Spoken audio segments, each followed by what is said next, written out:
I'm Dr. Ajay Chopra. I'm Senior Consultant and Head of the Department Neurology at Hitath Hospital, Mornington.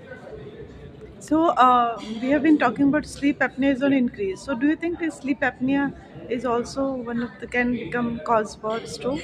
Yes, it is becoming a major cause of stroke as around 50 to 60% of sleep apnea patients are having stroke symptoms, and it is because of increase in blood pressure due to sleep apnea. The inflammatory markers are being increased, and there is swelling over the body.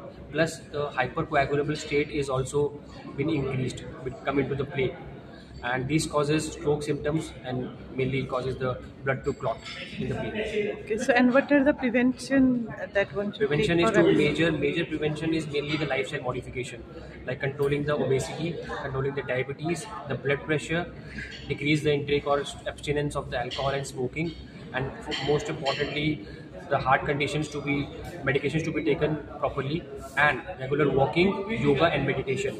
At least 30 minutes brisk walk a day will be helpful for all the patients. So are we witnessing sleep apnea among children also? I am witnessing around one or two cases in 100 cases, not more than that currently.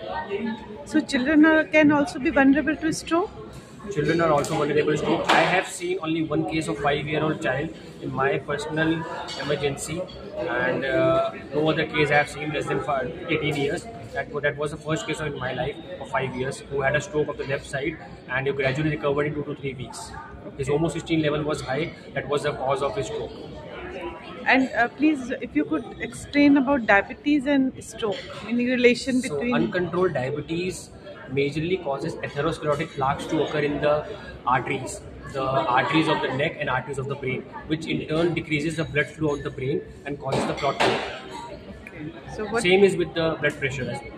Okay, those hypertension and Diabetes. diabetes patients should be extra careful. Absolutely, and the hypertension is a leading cause of stroke. Second is diabetes.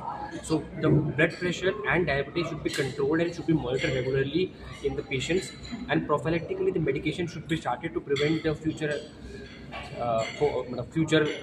do not have a stroke in the future. Mainly. Thank you, doctor.